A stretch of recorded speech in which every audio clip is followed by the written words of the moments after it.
hello. I wanted to show you guys a tool.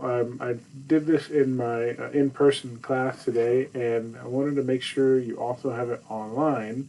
And this is an aid that should help you with counting and learning about not only the hexadecimal numbering system, to give you a little more experience with it. It's something you can add to your numbering notebook. So this is actually a grid, and I'm going to upload this to Blackboard so you can see it. I'm going to jump over here to the background, but it'll be in a PDF file in the form of a 16 by 16 grid.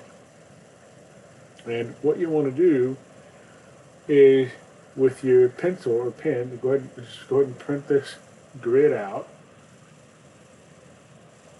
and actually take your pencil or your pen and number in the letters 0 through 9 and A, B, C, D, E, F right here, and do the same thing down the rows, 0 through 9, A through F, and then, and this is an example here, we can put this in,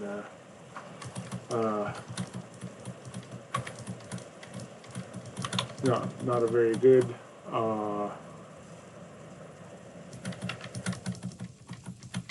as good on the PDF as it would if you had a pencil.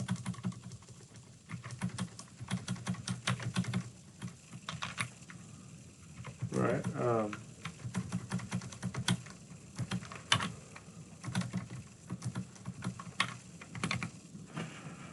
But D, E, and F, I think I missed one. Yeah, I missed a 9 here.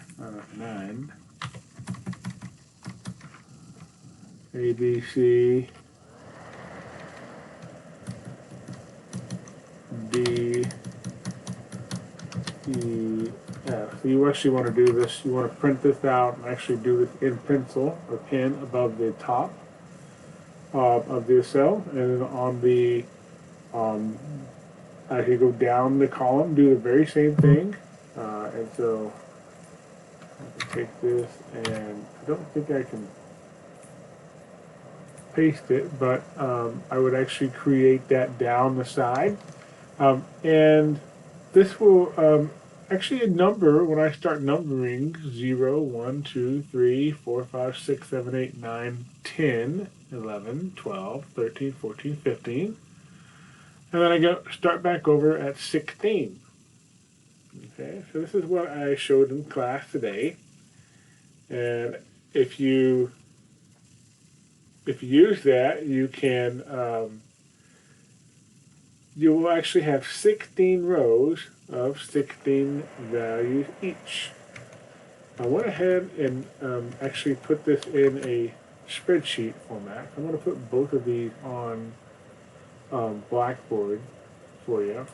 But this is what your sheet would look like. 0 through F, 0 through F across the top. And as I number, going from 0 to 15, and then I start over at 16, and I keep on numbering, 17, 18, 19, 20, 21, 22, 23, right? So I can just keep on, and this is something I would write in a pencil. All right. And I don't want you to do this on the computer because for some reason it doesn't stick as well when you do it on a computer as it does when you actually write it. And this is your handwriting in these boxes, okay? But what the first thing that you notice about this is that as I go down the 0 column, right, I am counting by 16. Okay, 16, 32, 48, 64, 80. I'm counting in increments of 16. Now, if you notice, if you look at the intersection of the row and the column, this is hexadecimal value 20, hexadecimal value 30, hexadecimal value 40, 50, 60, 70, 80, 90, A0, B0, C0, and all the way to F0. Now, as I continue to count toward the left, right, I'm merely looking at the offset between 0 and 15. Right, so all of these are, again, this is the value 16 with an offset of 2, right, or 18. The value of 32 has an offset of 2.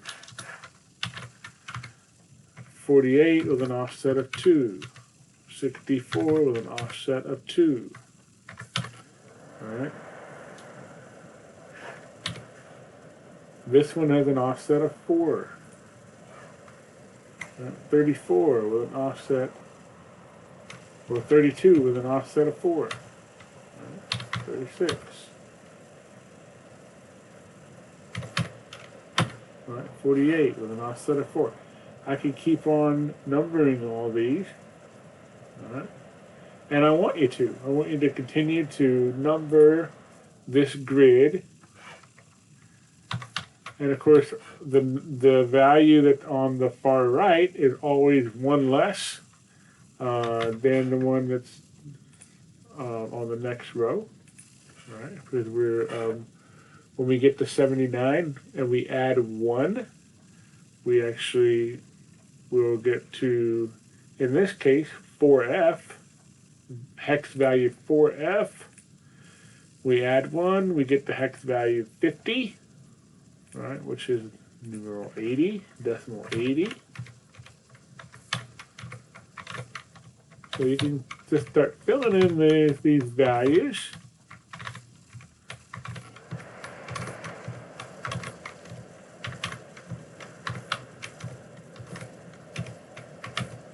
Okay. And eventually you're going to get to 127 right here. And then eventually, if you keep on going, you're going to get to 255 right here in the lower column, which should correspond to hexadecimal value FF. FF. Right? FF is 255. So from 00 to FF, right, this 0 to 255. There are 256 items, or 256 numbered squares.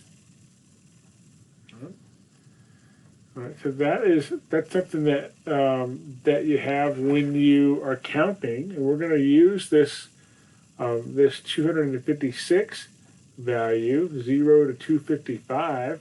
Right. There's a couple of things about this particular value is that when we have an IP address, our Internet Protocol version 4 address, we're going to have a sequence of 4 bytes.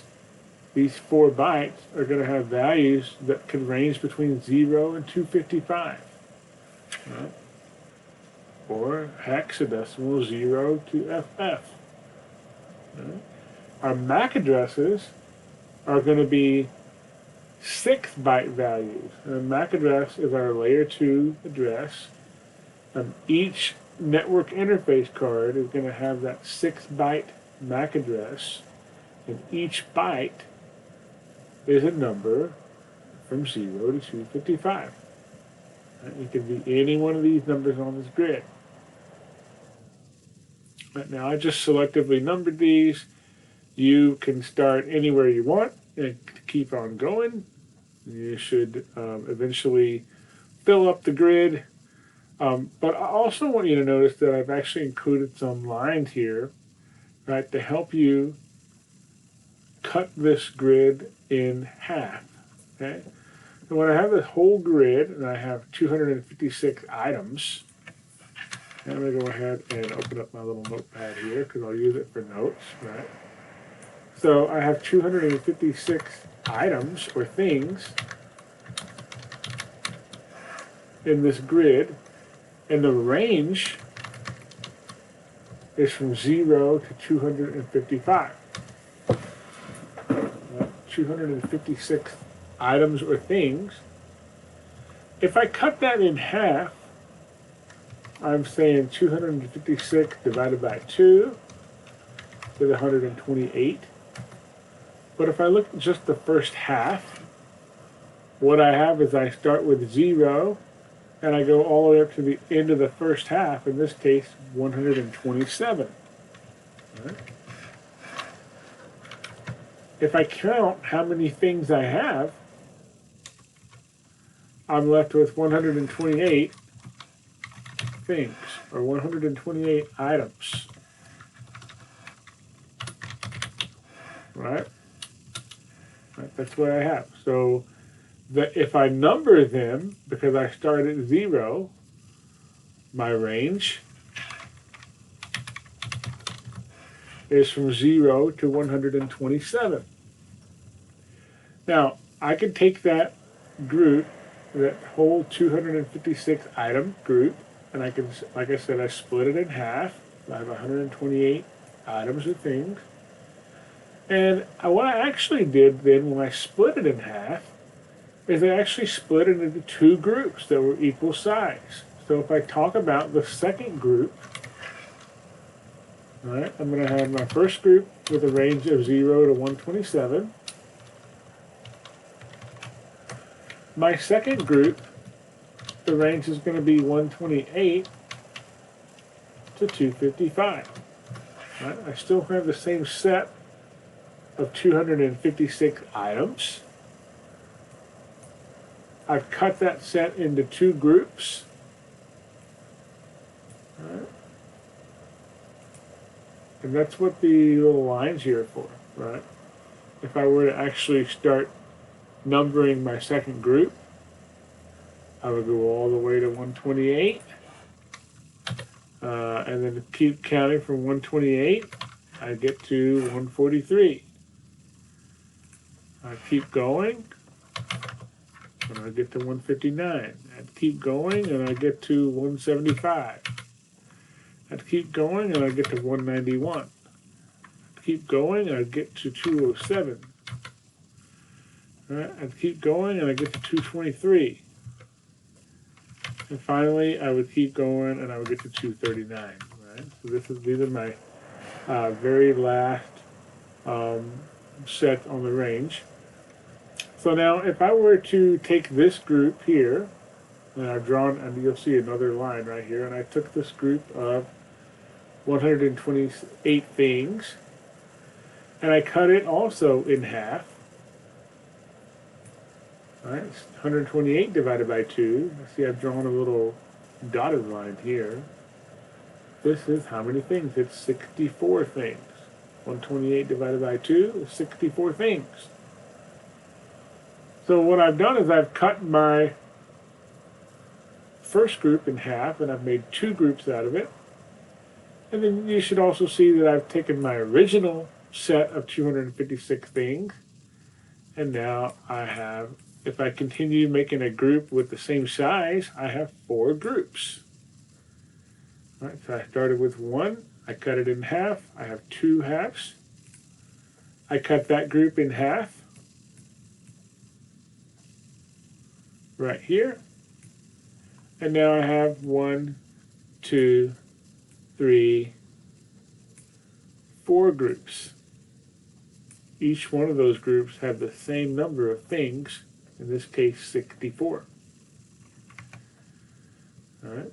So if I were to think about these 4 groups, 0 to 63, group 2, 64 to 127, group 3, 128 to 191, 191 to 255, right? These are 4 groups. Each of those groups are 64 items big. And these are the ranges. I could cut the groups again into halves, where instead of having 4 rows in each group, I'm going to have 2 rows in each group, and you have the same drill here. But this chart actually allows you to visually see that. You can split it in half in your head pretty easy. Right? And I've added these lines here to help you think about what is the half and what is not. It doesn't it doesn't easily work where I split it in half lengthwise, because the numbers don't really work out that way. But to split it in half by these sections here, to split it into 1, 2, 3, 4 parts, right? And this split this big one into 4 parts, that's 8 total parts. If I split it in half again, I would have 16 parts, or 1 row per each.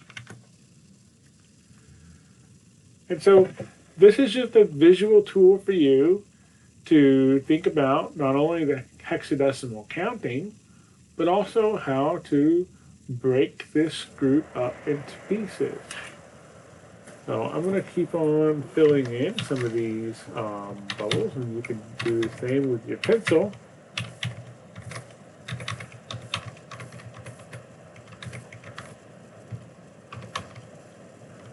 I can go backwards, right?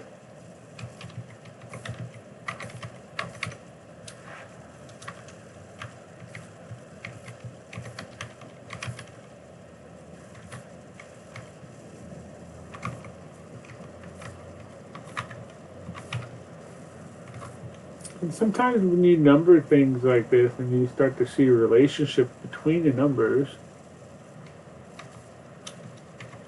and you start to think about what these numbers are like when they're all in rows together.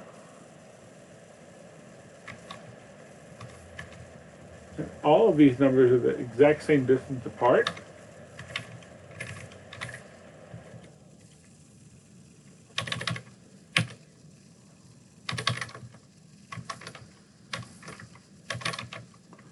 And I know that I can do sequential fill here on the spreadsheet, but there's something about doing it, especially something about doing it in pencil, that make it easier. I'll let you do the other half here for your exercise.